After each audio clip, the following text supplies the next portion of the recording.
A ver, ¿puede una economía funcionar sin precios? Parece una pregunta simple, ¿no? Pero esta pregunta desató uno de los combates intelectuales pero más feroces del siglo XX, el famoso debate del cálculo socialista. Y justo en el centro de todo estaba el argumento casi demoledor de Ludwig von Mises, quien sostenía que el socialismo no es que fuera ineficiente, no, es que era lógicamente imposible. ¿Y saben qué? Por décadas, el veredicto oficial, el que salía en todos los libros de texto, era clarísimo. Mises había perdido el debate, punto. La gran mayoría de los economistas, incluso muchos que no eran socialistas para nada, estaban convencidos de que su argumento ya había sido refutado. O sea, caso cerrado, ¿no? A otra cosa. Pero, como suele pasar, la historia tenía otros planes, un giro de guión totalmente inesperado. Porque si Mises y su teoría habían sido, digamos, derrotados en el papel, ¿por qué la caída del muro de Berlín y el colapso de la Unión Soviética sonaron como un eco gigantesco de justo lo que él venía advirtiendo? ¿Qué es lo que no estábamos viendo? ¿Qué se pasó por alto? Bueno, para entender todo este embrollo, tenemos que meternos de lleno en el corazón del debate.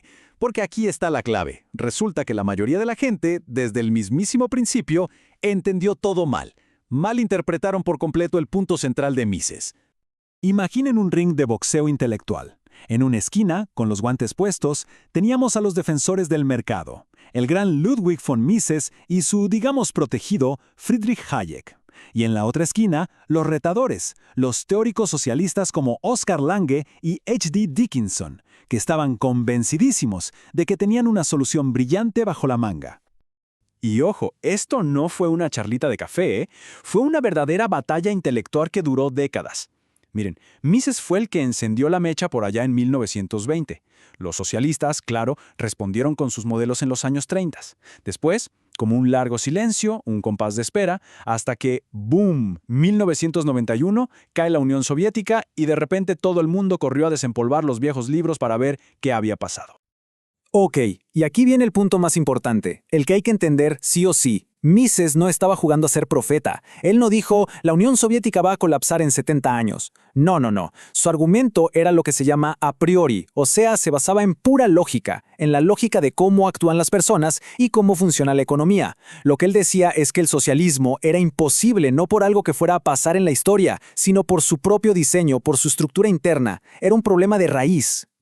Y el corazón de esa falla estructural, el verdadero talón de Aquiles lógico del socialismo, según lo veía Mises, se puede resumir en un concepto clave, el problema del cálculo. Pero, ¿qué es eso del cálculo económico? Suena complicado, pero en realidad es algo muy del día a día. Es simplemente el proceso por el cual una sociedad entera decide qué hacer con lo que tiene. O sea, ¿usamos este acero para un puente o para fabricar coches? ¿Este terreno lo usamos para sembrar trigo o para construir casas? Es literalmente el cerebro de la toma de decisiones de toda una economía.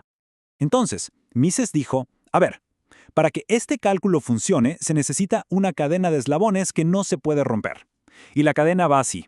Todo, absolutamente todo, arranca con la propiedad privada. Solo si las personas son dueñas de las cosas, pueden empezar a intercambiarlas en un mercado. De esos intercambios, de ese tira y afloja, es que surgen los precios monetarios. Y solo con esos precios, una empresa o un emprendedor puede hacerse la pregunta más básica de todas. ¿Esto que estoy haciendo me está generando ganancias o me está llevando a la quiebra? Para que esto quede todavía más claro, vamos a usar una analogía un poco exagerada, pero muy útil. Imagínense a un planificador central, un tipo con muy buenas intenciones, que un día se levanta y dice, ya sé, voy a construir un edificio de apartamentos para el pueblo y lo voy a hacer con muchísimo oro. Claro, la gente que se mude ahí va a estar feliz, obvio. ¿Quién no querría vivir en un palacio de oro? Pero, aquí viene la pregunta del millón. ¿Fue una decisión inteligente o fue un desperdicio de recursos de proporciones épicas? Y aquí está el meollo del asunto. Nuestro planificador, con todo su poder y sus buenas intenciones, no tiene ni la más remota idea. Literalmente no puede saberlo.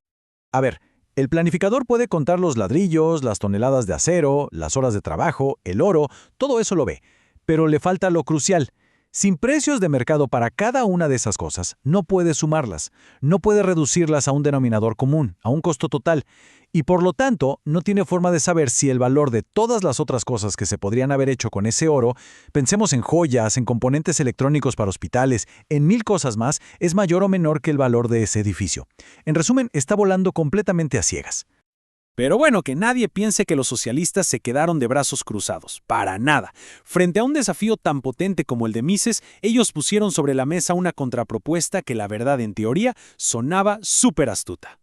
La solución que propusieron se conoció como socialismo de mercado, y la idea central era bastante directa. En esencia decían, ok Mises, ¿el problema es que no hay precios? No hay problema, los simulamos.